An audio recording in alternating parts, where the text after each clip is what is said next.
नमस्कार दोस्तों, मैं प्रशांत को संवाद इंटेक मंच पर आप सभी का हार्दिक स्वागत करता हूं, हार्दिक अभिनंदन करता हूं, हार्दिक अभिवादन करता हूं। संवाद इंटेक मंच पर हम विभिन्न विषयों पर चर्चा हमेशा आपके सामने लेकर आते रहते हैं और आज भी उसी कड़ी में हम एक राजनीतिक चर्चा आपके सामने लेकर उपस्थित हुए हैं। लेकिन इस चर्चा की शुरुआत से पहले हमारा आप सभी से आग्रह है कि अगर हमें संवाद इंडिया चैनल अभी तक सब्सक्राइब नहीं किया है तो कृपया उसे सब्सक्राइब कर दें, साथ ही बेल आइकन जरूर दबाएं जिससे संवाद इंडिया के अपडेट आपको समय से मिलते रहें। आज की राजनीतिक चर्चा की कड़ी में हम बिहार के राजनीतिक घटनाक्रम पर चर्चा आपके सामने लेकर उपस्थित हुए हैं। जैसे कि आप सभी जानते हैं कि पिछले कुछ दिनों के अंदर बिहार में एक ऐसा राजनीतिक घटनाक्रम घटित हुआ जो भारत की भविष्य की राजनीति को सीधे सीधे प्रभावित करने की क्षमता रखता है। बिहार में जिस तरह से नीतीश कुमार ने बीजेपी के साथ जो गठबंधन उनका बना हुआ था उससे अलग होते हुए उन्होंने कांग्रेस और राष्ट्रीय जनता दल वाले गठबंधन में अपने को शामिल कर लिया।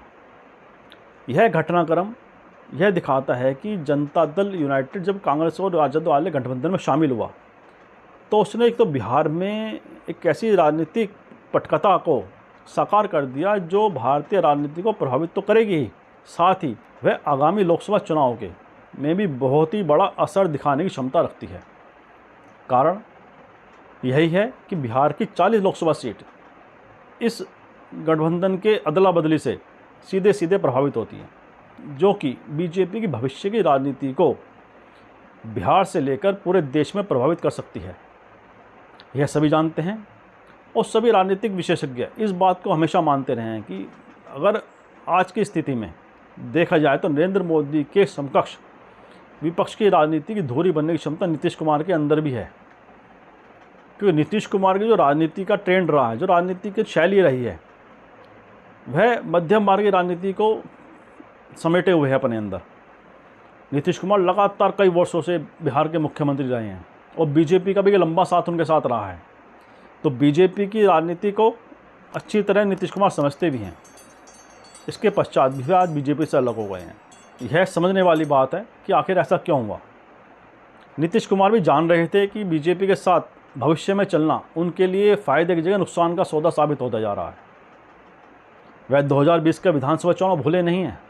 जिस तरह से चिराग पासवान का उपयोग कर बीजेपी ने नीतीश कुमार को नुकसान पहुँचाने की सीधी सीधी कोशिश की, उसका परिणाम यह रहा कि नीतीश कुमार की पार्टी जनता दल यूनाइटेड बिहार में तीसरे नंबर पर आ गई, जबकि नीतीश कुमार बिहार में लगातार मुख्यमंत्री रहे हैं। उसके पश्चात भी नीतीश कुमार की पार्टी का तीसरे नंबर पर आना यह दर्शाता है कि बीजेपी ने चिराग पासवान पर जो दाव खेला था पर्दे के पीछे खड़े होकर, उसने नीतीश कुमार की पार्टी के उम्मीदवार को हराने में बड़ी भूमिका निभाई। नीतीश कुमार ही जान रहे थे, समझ भी रहे थे, इसलिए उन्होंने मौका लगते ही बीजेपी से अलग होने ही को अपने बेहतर माना। और नीतीश कुमार की जो राजनीति है, जो राजनीतिक शैली है, जो उनकी राजनीतिक यात्रा है, उसको समझने वाले, उसको देखने वाले ये अच्छी तरह समझते हैं कि नीतीश कुमार की राजनीति अबुझ पहेली की तरह सबके सामने हमेशा रहती है। वह कब क्या कदम उठा लें, कब किस गठबंधन का हिस्सा बन जोड़ दें, कब किसको साथ ले लें, वो हमेशा केवल नीतीश कुमार के अलावा कोई नहीं जानता। तो नीतीश कुमार के साथ रहने वाले, नीतीश कुमार के समर्थक या विरोध में रहने वाले लोग, नीतीश कुमार हमेशा उनके लिए एक पहेली की तरह हमेशा रहते हैं। साथ ही नीतीश कुमार के अंदर जो गुण विद्यमान है वह है कि बड़े सहज भाव से वह गठबंधन को अदला बदली कर लेते हैं। उसमें कहीं भी ना उत्तेजना दिखाई देती, नहीं कहीं जल्दबाजी दिखाई देती। उनके अंदर इतना सहज भाव और दिखाई देता है कि राजनीतिक विश्लेषक भी कई बार चकरा जाते हैं। वह कब अदला बदली कर दें गठबंधन के या सत्ता परिवर्तन कर दें, कुछ कहा नहीं जा सकता। और वह 8वीं बार मुख्यमंत्री पद की शपथ उन्होंने ली है। तो ऐसे में भारत की राजनीति को लेकर भी बड़े कयास लगाए जाने लगे हैं। यह सब कैसे हुआ, इस घटनाक्रम के पीछे कौन कौन लोग थे शामिल, इसके बारे में बड़ी चर्चा है। बिहार के राजनीतिक गलियारों में यह कहा जा रहा है इस कदम के पीछे सोनिया गांधी और नीतीश कुमार की काफ़ी समय से जो बातचीत होती रही है उसने बड़ी भूमिका निभाई है। कई राजनीतिक जानकारों का यह मानना है कि सोनिया गांधी ने नीतीश कुमार के साथ एक समन्वय बनाकर एक समझदारी को स्थापित कर एक ऐसा मास्टर स्ट्रोक खेल दिया है जिसने बिहार में मोदी और शाह की राजनीति को फ्लॉप कर दिया है, उनकी रणनीति को फ्लॉप कर दिया है। और उससे कई जानकार तो ये कहते हैं कि महाराष्ट्र का बदला सोनिया गांधी ने और तेजस्वी यादव ने मिलकर बिहार में बीजेपी से ले लिया है। जिस तरह से महाराष्ट्र की राजनीति में उठापटक सबने देखी, जिस तरह से शिवसेना से एकनाथ शिंदे द्वारा बगावत की गई और बीजेपी ने वहाँ सत्ता परिवर्तन कर दिया, उसी प्रकार बिहार में भी वही घटनाक्रम हुआ, लेकिन ये बड़े सहज भाव से हुआ। महाराष्ट्र में, मध्य प्रदेश में इससे पूर्व हमने देखा कि किस तरह से विधायक को लेकर रिजॉर्ट पॉलिटिक्स का दौर चला। कई दिन तक विधायक रिजॉर्ट में रहे, होटलों में रुके रहे, लेकिन बिहार में जो सत्ता परिवर्तन हुआ है बड़े इतने आराम से, इतने इत्मीनान से सबने देखा, बड़े आराम से, बड़े इत्मीनान से हो गया। विधायक वहीं के वहीं रहे, ना कोई रिजॉर्ट में गया, ना कोई होटल में गया, ना कहीं खरीद फरोख्त के आरोप लगे, और इतने सहजता से सत्ता का परिवर्तन, और बीजेपी की जगह सत्ता में कांग्रेस और राष्ट्रीय जनता दल शामिल हो गए। तो राजनीति के जानकार तो यही कहते हैं कि इसे ही राजनीति कहते हैं, कि राजनीतिक दांवपेच में अगर महारत देखनी है तो नीतीश कुमार की राजनीति आप समझ सकते हैं। ऐसे में जब ये कहा जा रहा है कि सोनिया गांधी का एक मास्टर स्ट्रोक है, पर्दे के पीछे से सोनिया गांधी ने बड़ा एक भूमिका इसमें निभाई है, तो यह निश्चित है कि आने वाला समय भारत की राजनीतिक दृष्टिकोण से भी बड़ा अहम होने जा रहा है, और यह विपक्ष की राजनीति को किस कदर तक प्रभावित करेगा यह देखना ही बड़ा रोचक है।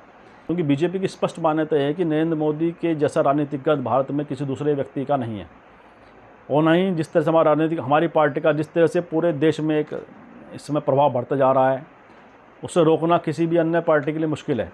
ऐसे में नीतीश कुमार का एनडीए से अलग होना और यूपीए के साथ एक तरह से आ जाना, वह भारत की राजनीति को कैसे प्रभावित करेगा यह भी देखना है, और साथ ही क्या विपक्ष को एकजुट करने में नीतीश कुमार अपनी भूमिका निभा सकते हैं। जैसे कि नीतीश कुमार ने एक संकेत दिया है, उनका मुझे बहुत सारे फ़ोन आ रहे हैं, उनका यह कहना यह दर्शाता है कि वह भी 2024 के लोकसभा चुनाव में अपनी भूमिका को कहीं ना कहीं देख रहे हैं, और उसके लिए तैयार भी हो रहे हैं, मानसिक तौर पर भी और राजनीतिक तौर पर भी। क्योंकि वह जानते हैं कि जैसे ममता बनर्जी है, उनके अंदर भी महत्वाकांक्षा दिल्ली की सत्ता को प्राप्त करने की, शरद पवार के अंदर भी कहीं ना कहीं महत्वाकांक्षा हमेशा रही है, तेलंगाना के मुख्यमंत्री केसीआर के अंदर भी यह भावना इस समय बड़ी मजबूत दिखाई देती है। केजरीवाल भी उस भूमिका में कहीं ना कहीं अपने को देखते हैं। तो ऐसे में जो विपक्षी पार्टियों में अलग अलग छत्रब हैं जो अपनी भूमिका केंद्रीय सत्ता तक पहुँचने में देख रहे हैं, उनके मुकाबले नीतीश कुमार की छवि ऐसी है जो सभी विपक्षी पार्टियों सम्मान प्राप्त करती है। वहीं दूसरी तरफ भारतीय राष्ट्रीय कांग्रेस की भूमिका हम कम नहीं मान सकते, क्योंकि केवल इस समय कांग्रेस ही अकेली पार्टी ऐसी राष्ट्रीय स्तर पर दिखती है जो बीजेपी सरकार की नीतियों के खिलाफ सीधे सड़कों पर उतरकर संघर्ष करती दिखाई देती है। वहीं राहुल गांधी एकमात्र ऐसे चेहरे के रूप में हमें दिखाई देते हैं जो राष्ट्रीय स्तर पर केंद्र सरकार की नीतियों के खिलाफ लगातार बोल रहे हैं, लगातार मुखर होकर उनकी आलोचना कर रहे हैं। ऐसे में विपक्ष की राजनीति राहुल गांधी की या नीतीश कुमार किसके साथ अपने को ज़्यादा सहज महसूस करती है तो भविष्य बताएगा। लेकिन इसमें कोई दो राय नहीं है, जिस तरह से बिहार में राजनीति का परिवर्तन हुआ है, जिस तरह सत्ता का परिवर्तन हुआ है, जिस तरह से बीजेपी सत्ता से बिहार में बाहर हुई है, वह यह बताने के लिए काफ़ी है कि विपक्ष एकजुट बीजेपी के खिलाफ हो रहा है। नीतीश कुमार का यह कदम यकायक नहीं है, इसके पीछे बड़ी सोची समझी रणनीति है। नीतीश कुमार भी जानने की उम्र के जिस पड़ाव पर वह हैं, उनके पास ज़्यादा खोने के लिए कुछ नहीं है।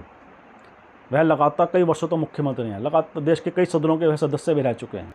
जैसे तेजस्वी यादव ने कहा कि नीतीश कुमार और हम एक ही समाजवादी परिवार के हैं। 2020 के विधानसभा चुनाव में नीतीश कुमार ने बड़ा स्पष्ट कहा था कि मेरा आखिरी चुनाव है, और तेजस्वी यादव की जो उम्र है वह राजनीतिक जीवन के लिए उनका खुला एक मैदान दिखाई देता है।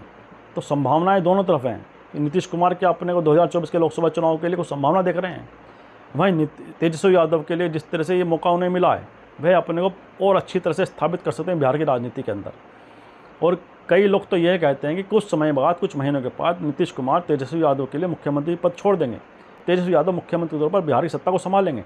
वहीं नीतीश कुमार राष्ट्रीय स्तर पर अपनी भूमिका को तलाशने के लिए विपक्ष को एकजुट करने की कोशिश करेंगे और विभिन्न राज्यों में दौरा कर सभी विपक्षी पार्टियों की एकता बनाने के लिए अपना प्रयास करेंगे। तो यह चर्चा इस समय राजनीतिक गलियार में बहुत ही मजबूत है। अगर यह ऐसा कुछ होता है, ऐसा कुछ घटनाक्रम घटता है, तो यह भारत की राजनीति को तो प्रभावित करेगा, साथ ही बीजेपी की जो संभावनाएं 2024 के लोकसभा चुनाव की, उसको सीधा प्रभावित करने की क्षमता भी नीतीश कुमार कहीं ना कहीं रखेंगे। विपक्षी दल एक हो जाते हैं तो निश्चित रूप से बीजेपी के सामने एक बड़ी चुनौती खड़ी होगी। अभी तक तो बीजेपी विपक्षी दलों के बिखराव का फ़ायदा हर स्टेट में उठाती रही है, लेकिन अगर विपक्षी दल एकजुट हो जाते हैं, जैसे बिहार में अगर जो 40 लोकसभा सीट है, आज बीजेपी वहाँ पर एक अकेली एकमात्र पार्टी दिखाई देती है और सभी विपक्षी पार्टी उनके उसके खिलाफ एक जगह दिखाई देती हैं, तो ऐसे में 40 लोकसभा सीटों का राजनीतिक समीकरण सीधे प्रभावित होता है।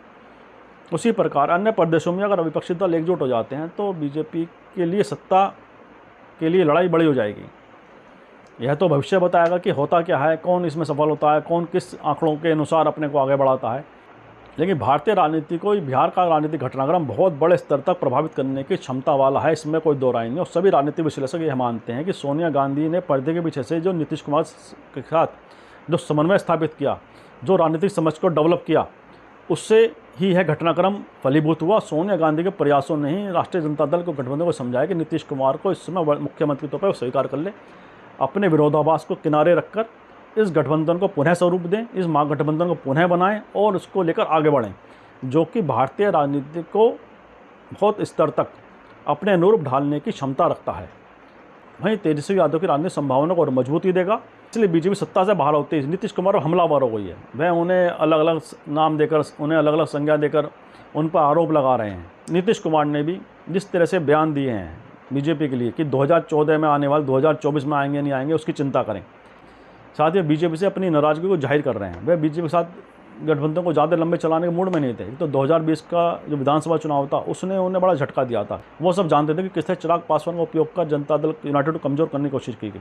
वहीं उसके पश्चात RCP सिंह जो नीतीश कुमार के भी अच्छे सहयोगी रहे, उनके ऊपर बीजेपी जिस तरह से बिहार के अंदर दाव खेल रही थी और नीतीश कुमार को कमज़ोर करने की कोशिश कर, नीतीश कुमार को समझ रहे थे।